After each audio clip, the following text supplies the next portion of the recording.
guys, what's up? It's Marissa and I'm back for another booktube video, and today I am finally going to be doing the book snob tag.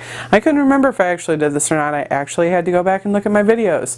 That's when you know you got a lot of videos on your channel, is because you don't remember what you filmed and what you haven't. So anyway, I'm going to be doing this, and again, I will tag people down in the description and let you know if you are tagged to do this. So the first one is Adaptation Snob. Do you always read the book before you see the movie? No. I actually prefer to see the movie before I read the book, because if I read the book first, my watching the movie is completely ruined, because then I'm picking the movie apart. And I actually did this with the Harry Potter series. I watched the movies before I read the books, and now I have absolutely no problem seeing the books and the movies as completely separate entities. They have some similarities, but I accept the fact that there are differences in it, and it doesn't bother me. So if I read the book first, yeah, I'm going to pick apart the movies, so it has to be the other way around for me, honestly. So the second one is Format Snob. You can only choose one format in which to read books for the rest of your life. Which one do you choose? Physical, ebook, or audiobook? This is hard because I read in all three every single day. So honestly, I think I would have to say ebook, because it's easier to carry around ebooks than it is anything else. And I guess I would have to give up listening to audiobooks in the car. Sad. Yeah, ebooks is my last and final answer. Final answer! So, prompt number 3 is Ship Snob. Would you date or marry a non-reader? Please. I'm already dating, engaged to a non-reader. He actually hates reading. The only thing he reads are reference books. And let me tell you, those are the only books I will not read as reference books, because I don't care. I don't care. So, yeah. Yes, but it's kind of annoying, because there's sometimes where I'm like, oh, honey, you would really, really like this book. Like Six of Crows, I thought he would love those books. Or Scythe, I thought he would love those books. Nope, he won't read them. And it's bullcrap. It is bullcrap.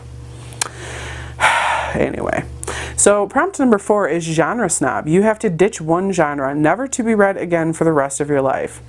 This one's easy. Romance. Bye-bye. Out the window. See you later. Wouldn't bother me not a one bit. So the next one is number 5, Uber Genre Snob. You can only choose to read from one genre for the rest of your life. Which genre do you choose? This one's easy. Fantasy. Absolutely fantasy. Because that can encompass a whole lot of things.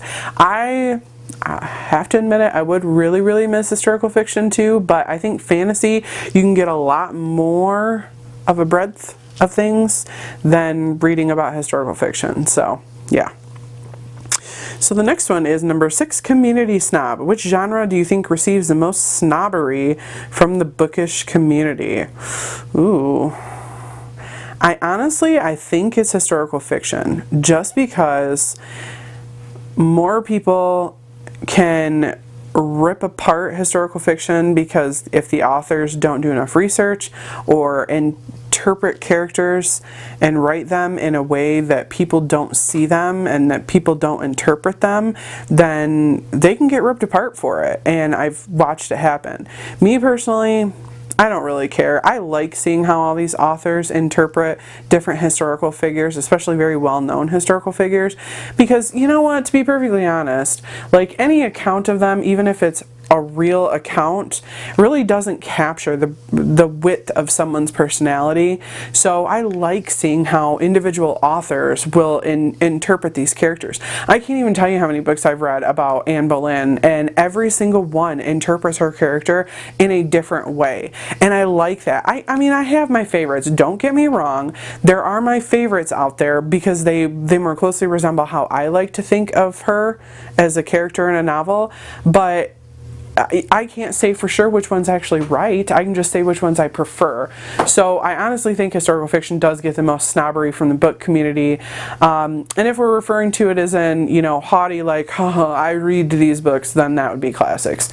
Because, you know, some people, I'm not saying anybody on BookTube, I'm just saying, like, some people in the world will be like, I only read classical books, you know, the Odyssey and the Iliad and blah, blah, blah, blah, blah. That's fine. That's great and dandy, but, you know, I like to read things that aren't classics, because I find most classics pretty darn boring. So it's just all personal preference.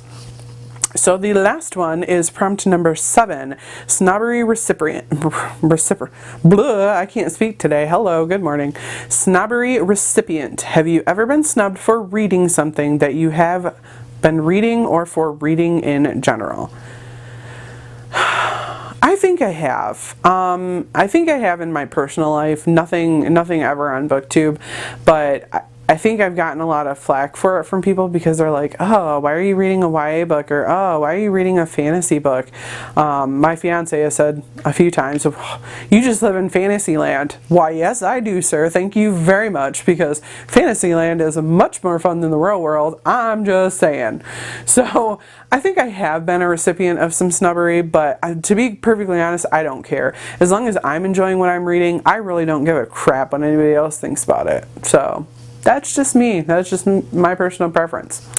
So I guess that's all I got for you today. Again, I will tag a couple of people down in the description box, so check down there to see if you were tagged, and hopefully you guys enjoy doing this tag as much as I did. So I hope to see you guys on my next video. Bye bye.